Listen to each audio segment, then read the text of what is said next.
Bonjour à toutes et à tous, bienvenue sur votre chaîne d'information régionale Grand Lille TV en ce jeudi 5 décembre. Une actualité chargée mais avant toute chose vos prévisions météo comme toujours avec un temps froid. De nouveau pas d'évolution, les températures resteront hivernales aujourd'hui.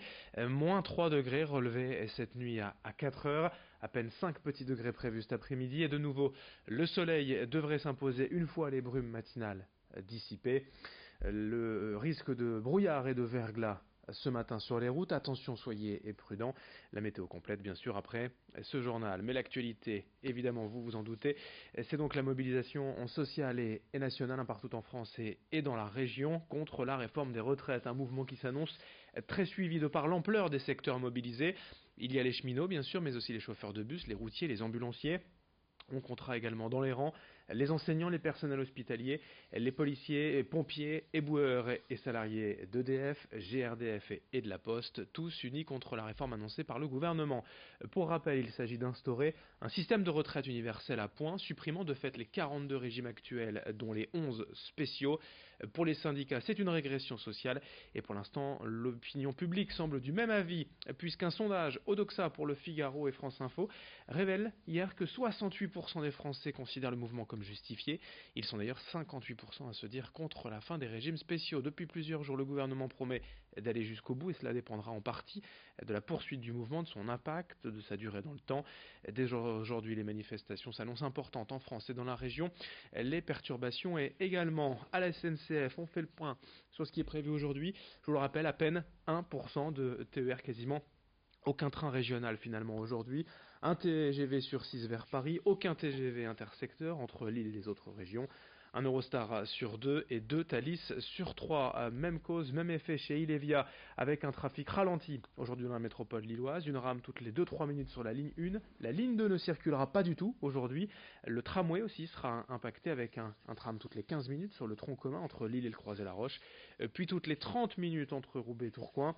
Des perturbations importantes aussi sont à prévoir sur les lignes de bus. Les manifestations prévues donc aujourd'hui en région, cet après-midi, surtout à Lille, à 14h30, porte de Paris. Manifestation aussi à 9h ce matin à Tourcoing.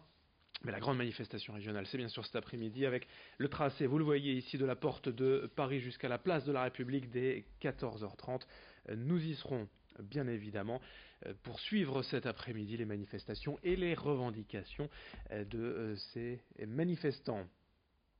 Une autre info sur les routes, notez que la qualité de l'air s'est améliorée hier et la circulation différenciée dans la métropole lilloise a été levée. Aujourd'hui, l'indice de pollution de l'air atmos sera de 5 sur 10 à Lille.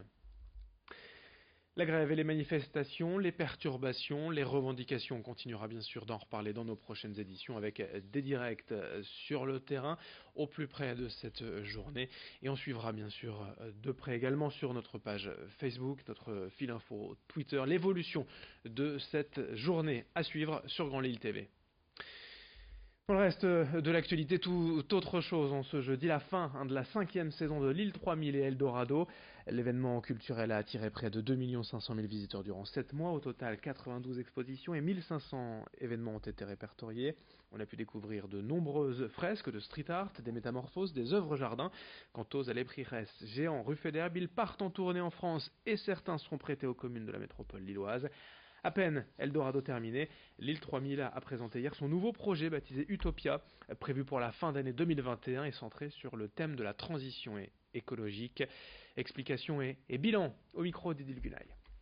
Ce qui me fait plaisir, c'est que tout le monde a réfléchi à partager les émotions à partir de Eldorado. Quels sont les Eldorado qu'on poursuit aujourd'hui? Moins d'inégalités. Une transition écologique forte, un accueil de ceux qui souffrent, je pense aux réfugiés. Et depuis les petites classes qui ont travaillé pour fabriquer des alebrijes à la mexicaine, jusqu'à tous ceux qui sont venus de loin cette fois-ci, tout le monde a partagé avec poésie, mais aussi avec raison. Se dire il faut agir, il faut aller plus loin. Aussi bien de la fraternité, plus de social, moins d'inégalités et bien évidemment plus de transition écologique. Donc c'était l'objectif de cela, prendre du plaisir, bien sûr se divertir, mais aussi réfléchir et passer à l'action. Autre image pour évoquer le début de mission de service civique pour 12 jeunes de la région, 5 filles et 7 garçons engagés auprès des pompiers du Nord pour 8 mois en tant que membres à part entière des casernes avec diverses missions. Ils participeront notamment aux opérations d'urgence sur le terrain mais aussi aux actions de prévention et de sensibilisation auprès des jeunes dans la région. Pour eux, il s'agit d'une vocation, d'un rêve quelque part, de devenir pompier professionnel. La plupart espèrent poursuivre l'aventure et faire carrière. Explication de certains d'entre eux au micro de Florine Curec. J'avais vraiment envie de concret, de m'engager auprès de la population vraiment à la proximité. J'ai vu qu'il y avait le service civique et quand le S10 a cherché, là j'ai sauté sur l'occasion parce que c'est vraiment ce que je voulais. Une formation d'un mois donc, où on a fait du équipier SAP. À la suite de ça on a passé des évaluations et après ça on a fait du SR, donc secours routier. Puis à la suite de ça, pareil, on a passé une évaluation qu'on a tous eu. Par la suite, si les pompiers ça me plaît comme ça me plaît actuellement, pourquoi pas continuer dans un engagement pompier de Paris, Marseille, ou si le concours de pompiers professionnels ouvre, pourquoi pas le tenter. Donc dans le futur, c'est ce que j'aimerais bien faire actuellement. Et puis pour terminer, une info beaucoup plus légère encore, pour la première fois hier à Lille avait eu lieu le Cookie Day. C'est un événement mondial chaque année qui a lieu le 4 décembre, c'était à Saint-Sauveur, vous le voyez. L'idée c'est d'élire le meilleur cookie classique de Lille. 10 salons de thé ont donc participé à ce premier concours. Chaque candidat pouvait présenter 2 cookies, l'un aux pépites de chocolat, l'autre de son choix. Le gagnant pourra exploiter le logo officiel du meilleur cookie de Lille pendant un an, le Cookie Day. C'est un événement festif, gourmand, solidaire aussi, puisque les bénéfices seront reversés à l'association Pas à Pas qui accompagne les enfants autistes et leurs parents. Explication au micro d'Idil Gunaï. Pour la première édition, je me suis dit, quand le projet a germé, ça serait bien de le faire dans un lieu central à Lille. Le bistrot Saint-Saul a tout de suite dit oui, donc ça c'est vraiment génial. Les salons de thé ont été hyper motivés aussi tout de suite et donc je les ai choisis, on va dire, intramuros. J'en ai sollicité une vingtaine et il y en a 10 qui ont répondu présent. Et puis une association locale, voilà, c'est 100% local, 100% bénévole et 100% lillois. L'association Pas à Pas accompagne les parents d'enfants autistes et c'est vraiment des actions concrètes en fait, des idées de sortie, etc. Et il y a toute une méthode derrière aussi de communication qui est développée, donc c'est vraiment, et je connais personnellement des personnes de l'association, donc j'ai confiance et voilà, c'est pour ça que je les ai choisis, pardon. Fin de cette édition, à suivre dans un instant vos prévisions météo, puis d'autres infos à suivre.